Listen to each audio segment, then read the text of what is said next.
masih banyak anak yang mengalami hambatan perkembangan sejak awal kehidupan, mulai dari masa prenatal, kurangnya gizi dan layanan kesehatan, hingga masa bayi yang minim stimulasi dan perhatian.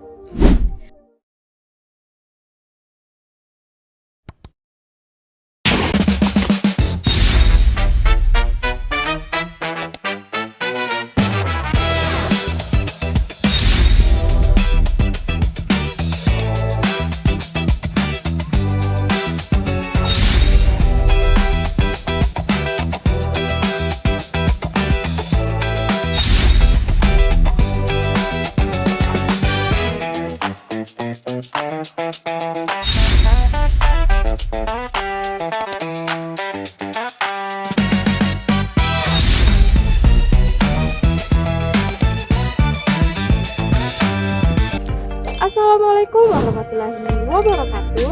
Halo teman-teman semua.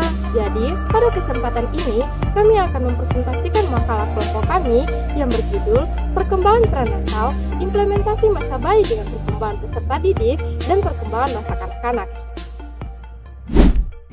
Oke, jadi perkembangan peserta didik adalah proses perubahan yang berlangsung sejak manusia berada dalam kandungan hingga beranjak dewasa.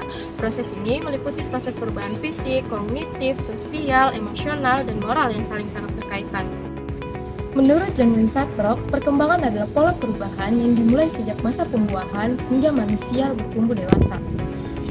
Oleh karena itu, pemahaman tentang masa prenatal hingga masa kanak-kanak sangat penting bagi calon peserta didik karena tahap awal kehidupan sangat mempengaruhi proses pembelajaran calon peserta didik. Perkembangan prenatal. Perkembangan prenatal merupakan proses pertumbuhan dan perkembangan individu sejak pembuahan hingga kelahiran. Menurut Elizabeth Berhart, perkembangan prenatal merupakan tahap yang sangat penting karena pada tahap ini terbentuk tahap awal perkembangan fisik dan psikologi individu. Perkembangan prenatal terbagi menjadi 3 tahap utama, yaitu 1. Tahap germinal. Tahap germinal berlangsung dari proses pembuahan hingga 2 minggu pertama. Pada tahapan ini terjadi proses pemecahan secara cepat dan pembentukan awal embrio yang menempel pada dinding rahim. 2. Tahap embrio. Tahap embrio berlangsung dari minggu kedua hingga minggu ke-8. Pada tahap ini mulai terbentuk organ-organ penting seperti jantung, otak, sistem-sistem saraf.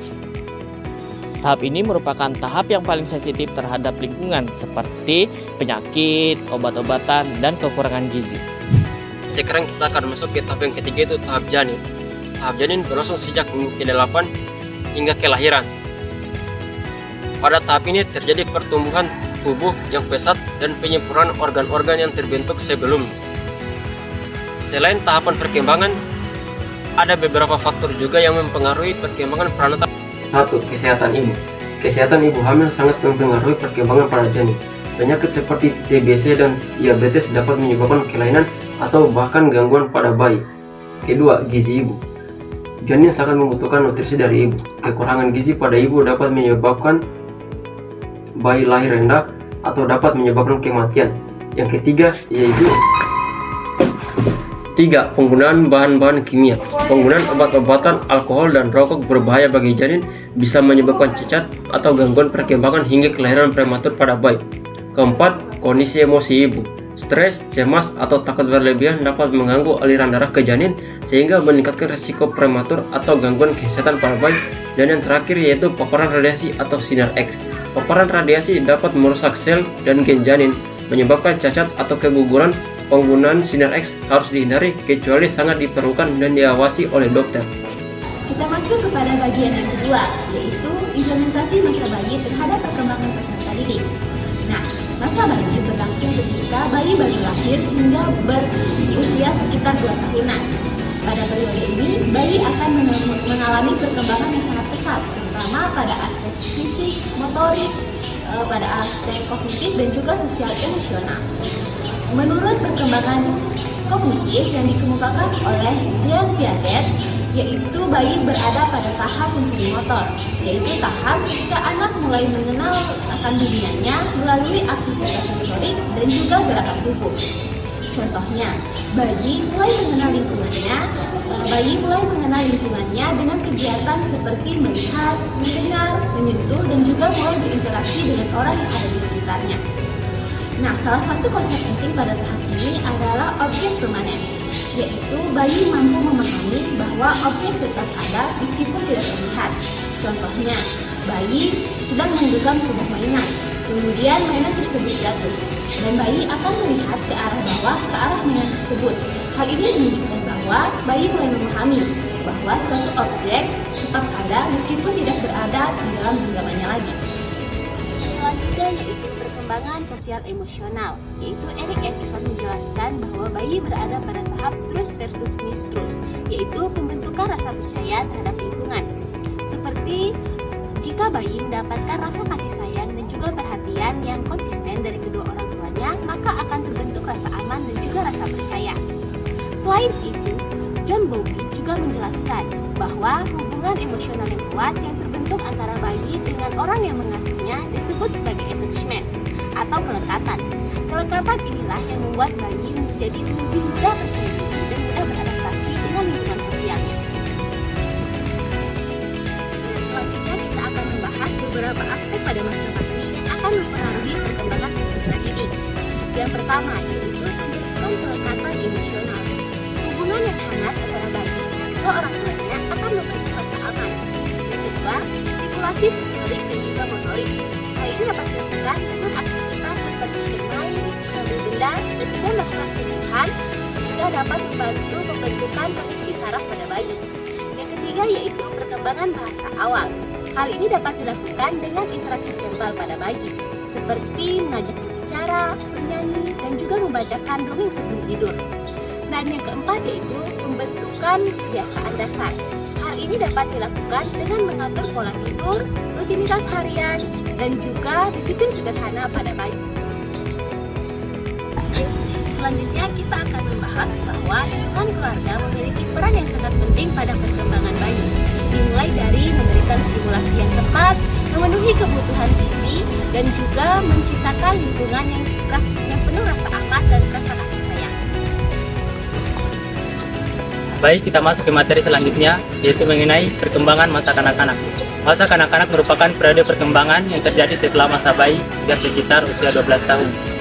Periode ini sangat penting dalam pembentukan kemampuan dasar yang diperlukan dalam kehidupan sehari-hari maupun dalam pendidikan formal. Menurut teori perkembangan kognitif dari Jean Piaget, perkembangan kognitif anak pada tahap ini terbagi menjadi 2 tahap. Tahap pertama, tahap pra-operasional, 2-7 tahun. Pada tahap ini, anak sudah mulai mampu menggunakan simbol, bahasa, dan imajinasi dalam berpikir. Namun, cara berpikir anak masih bersifat egosentris, yaitu melihat sesuatu hanya dari sudut pandangnya sendiri. Ciri-ciri tahap ini antara lain, pertama, berpikir simbolik, kedua, meniru perilaku orang lain, ketiga, berpikir egosentris, dan belum memahami konsep logika secara penuh. Tahap yang kedua, tahap operational concept, 7-11 tahun. Pada tahap ini, anak mulai mampu berpikir secara logis terhadap objek yang nyata. Anak mulai memahami hubungan sebab akibat, mampu mengelompokkan benda, serta dapat memecahkan masalah sederhana. Selain perkembangan kognitif, pada masa kanak-kanak juga terdapat perkembangan sosial dan emosional. Menurut teori psikososial dari Erik Erikson, anak usia sekolah berada pada tahap industry versus inferiority.